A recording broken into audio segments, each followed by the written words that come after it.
ರಸ್ತೆಗಳ ವಿಚಾರವಾಗಿ ಬಿಜೆಪಿ ಪ್ರತಿಭಟನೆಯನ್ನ ಮಾಡ್ತಾ ಇದೆ. ಇವಾಗ ನಮ್ಮ ಜೊತೆ ವಿಪಕ್ಷ ನಾಯಕರಾದಂತಹ ಆರ್ ಅಶೋಕ್ ಇದ್ದಾರೆ, ಬನ್ನಿ ಮಾತಾಡ್ಸೋಣ. ಸರ್, ಇವತ್ತು ಪ್ರತಿಭಟನೆಯನ್ನ ಮಾಡ್ತಾ ಇದ್ದೀರಿ, ನೀವು ಸ್ವತಃ ಒಂದು ರಸ್ತೆ ಗುಂಡಿ ಮುಚ್ಚುವ ವಿಚಾರಕ್ಕೆ ಮುಂದಾಗಿದ್ದೀರಿ. ನೀವೇ ಒಂದು ರಿಪೋರ್ಟ್ ಮಾಡೋ ಹಾಗಿದ್ರೆ ಈ ಗುಂಡಿಗಳ ಬಗ್ಗೆ ಯಾವ ರೀತಿಯಾಗಿ ಹೇಳ್ತೀರಾ ಸರ್? ನೋಡಿ, ಇವತ್ತು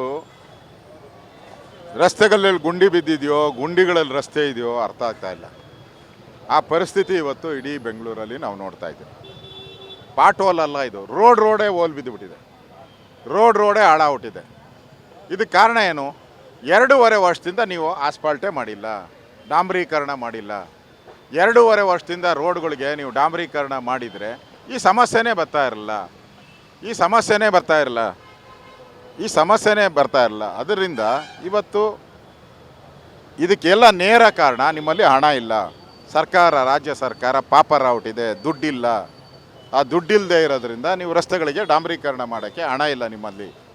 ಅದರಿಂದ ಈ ಮುಖ ಮುಚ್ಕೊಳಕ್ಕಾಗದೇ ಇರೋವಂಥ ಪರಿಸ್ಥಿತಿ ಬಂದು ಸುಮ್ಮನೆ ದಿನ 1000 ಪಾಟೋಲು 2000 ಪಾಟೋಲ್ ಮುಚ್ಚಿದ್ದೀನಿ. ಹಂಗಾರೆ ಮುಚ್ಚಿದ್ರೆ 4 ತಿಂಗಳಿಂದ ನೀವು ಮುಚ್ಚಿರೋ ಪಾಟೋಲ್ಗಳು ಏನಾದವು? ಅವೆಲ್ಲ ಮತ್ತೆ ಓಪನ್ ಔಟಿದೆಯಲ್ಲ. ಇದಕ್ಕೆ ಕಾರಣ ಯಾರು? ಈ ಕಳಪೆ ಕಾಮಗಾರಿಗೆ ಕಾರಣ ಯಾರು? ಈ ಕಳಪೆ ಕಾಮಗಾರಿ ಮಾಡಿದರೆ ಈಗ 4-5 ಸಾವಿರ ಕೋಟಿ ನೀವು ಹೇಳಿರೋ ಲೆಕ್ಕದಲ್ಲಿ 4-5 ಸಾವಿರ ಕೋಟಿ ಯಾರು ಜೋಬ್ಗೆ ಹೋಯ್ತು? ಯಾರು 60% ಕಮಿಷನ್ ತಿಂದವರು ಯಾರು? ಕಾಂಗ್ರೆಸ್ ಅವರು. ಲೆಕ್ಕ ಕೊಡಬೇಕಲ್ಲ.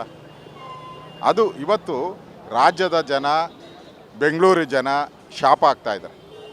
ಬೆಲೆ ಏರಿಕೆ ಮಾಡಿದ್ರೆ ಒಂದು ಕಡೆ, ಪೆಟ್ರೋಲು, ಡೀಸಲ್ಲು, ಮನೆ ತೆರಿಗೆ, ಏನೇನು ತೆರಿಗೆ ಇದೆಯೋ ಎಲ್ಲ ತೆರಿಗೆ ಹಾಕಿದ ಮೇಲೂ ಕೂಡ ರಸ್ತೆಗಳನ್ನು ರಿಪೇರಿ ಮಾಡೋಕ್ಕೆ ಯೋಗ್ಯತೆ ಇಲ್ಲ. ಅಂದರೆ ಇಲ್ಲ ರಸ್ತೆ ಸರಿ ಮಾಡಿ, ಇಲ್ಲ ಜಾಗೆ ಖಾಲಿ ಮಾಡಿ ಮನೆಗೆ ಹೋಗಿ. ಸರ್, ಈಗ ಡಿ ಕೆ ಶಿವಕುಮಾರ್ ಹೇಳ್ತಿದ್ದಾರೆ ಬಿಜೆಪಿ ಅವ್ರಿಗೆ ಬರೀ ಗುಂಡಿ ಎಣಿಸೋದೇ ಕೆಲಸನ, ಅವ್ರ ಸರ್ಕಾರ ಇದ್ದಾಗ ಯಾಕೆ ಕೆಲಸ ಮಾಡಲಿಲ್ಲ, ಅವ್ರು ಕೆಲಸ ಮಾಡಿದರೆ ಈ ಗುಂಡಿಗಳು ಯಾಕೆ ಇರ್ತಿತ್ತು ಅಂತ ಬಿಜೆಪಿಗರ ಮೇಲೆ ಹೇಳ್ತಾ ಇರುವಂಥದ್ದು. ನಮ್ಮ ಸರ್ಕಾರ ಇದ್ದಾಗ ಈ ಥರ ಗುಂಡಿಗಳದ್ದು ಎಲ್ಲೂ ಬಂದಿರಲಿಲ್ಲ. ನಿಮ್ಮ ಸರ್ಕಾರ ಬಂದ ಮೇಲೆ ಇಡೀ ರಾಜ್ಯದಲ್ಲಿ ಗುಂಡಿಗಳು ಬಿದ್ದಿರೋದು. ನಿಮ್ಮ MLAನೇ ಹೇಳ್ತಾ ಇದ್ದಾರಲ್ಲ, ನಾವೆಲ್ಲ ಹೇಳ್ತಾ ಇರಲ್ಲ. ನಿಮ್ಮ BR ಪಾಟೀಲ್ ಹೇಳ್ತಾ ಇದ್ದಾರೆ ರಸ್ತೆಗಳಿಗೆ ಒಂದು ಇಡೀ ಮಣ್ಣು ಹಾಕೋಕ್ಕೂ ನಮ್ಮ ಹತ್ರ ಹಣ ಇಲ್ಲ ಅಂತ. ನಿಮ್ಮ ಕಾಂಗ್ರೆಸ್ MLA ಹೇಳ್ತಾ ಇರೋದು, ನಾವೆಲ್ಲ ಹೇಳ್ತಾ ಇರೋದು BJP.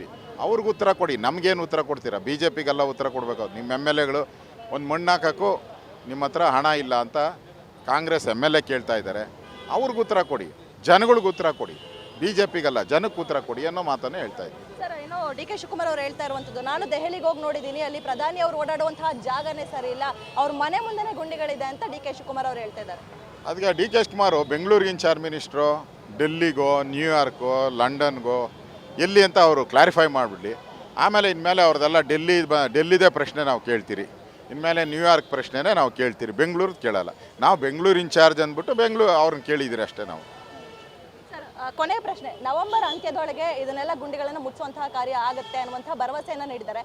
ಆಗುತ್ತಾ ಸರ್? ಯಾಕಂದರೆ ಈಗಾಗಲೇ ಬೆಳಗ್ಗೆಯಿಂದ ನಾನು ಸಾಕಷ್ಟು ಜನರನ್ನು ಮಾತಾಡಿಸ್ಕೊಂಬಂದೆ, ಸಾರ್ವಜನಿಕರನ್ನ. ಅವರು ಖಂಡಿತವಾಗಿಯೂ ಆಗಲ್ಲ, ಸುಮ್ಮನೆ ಇದು ಸುಳ್ಳು ಭರವಸೆ ಅಂತ ಸಾರ್ವಜನಿಕರು ಹೇಳ್ತಾ ಇದ್ದಾರೆ. ನೀವೇನು ಹೇಳ್ತೀರಾ ಸರ್, ಆಗುತ್ತಾ ಅಂತ? ಸಾಧ್ಯನೇ ಇಲ್ಲ. ಇಡೀ ರಸ್ತೆಗಳಿಗೆ ಹೊಸದಾಗಿ ಡಾಂಬರೀಕರಣ ಮಾಡಬೇಕು. ಎಲ್ಲ ರಸ್ತೆಗಳು ಹಳ್ಳ ಬಿದ್ದಿರೋದಲ್ಲ, ರಸ್ತೆಗಳೇ ಕಿತ್ತೋಗ್ಬಿಟ್ಟಿದೆ ಪೂರ್ತಿ. 2.5 ವರ್ಷದಿಂದ ಇವರೇನು ಅಭಿವೃದ್ಧಿ ಮಾಡದೇ ಇರೋದ್ರಿಂದ ನವಂಬರ್ಗೂ ಆಗಲ್ಲ, ನೆಕ್ಸ್ಟ್ ಜನವರಿಗೂ ಆಗಲ್ಲ, ನೆಕ್ಸ್ಟ್ ಇನ್ನೊಂದು ವರ್ಷ ಆದರೂ ಇವ್ರು ಆಗಲ್ಲ ಇವ್ರ ಕೈಲಿ. ನಿಮ್ಮ ಸರ್ಕಾರನೇ ಬರಬೇಕಂಗಾದ್ರೆ ಗುಂಡಿಗಳು ಮುಚ್ಚಕ್ಕೆ ಅಂತ ಗ್ಯಾರಂಟಿ. ಇವರು ಗ್ಯಾರಂಟಿ ಹೆಸರಲ್ಲಿ ಜನಗಳಿಗೆ ದುಡ್ಡು ಕೊಡ್ತೀನಿ ಅಂತ ಮೋಸ ಮಾಡ್ಕೊಂಡು ಅಭಿವೃದ್ಧಿ ಕುಂಠಿತ ಮಾಡಿದ್ದಾರೆ. ಅದರಿಂದ ಈ ಪರಿಸ್ಥಿತಿ ಬರ್ತಾ ಇದೆ. ಇದಷ್ಟು ವಿಪಕ್ಷ ನಾಯಕರಾದಂತಹ ಆರ್ ಅಶೋಕ್ ಅವರ ಮಾತು. ಕ್ಯಾಮರಾ ಪರ್ಸನ್ ಶಿವು ಜೊತೆ ಕವನ Shivanna, guarantee news, Bengaluru. Guarantee news, ಸುದ್ದಿ ಖಚಿತ, ನ್ಯಾಯ ನಿಶ್ಚಿತ.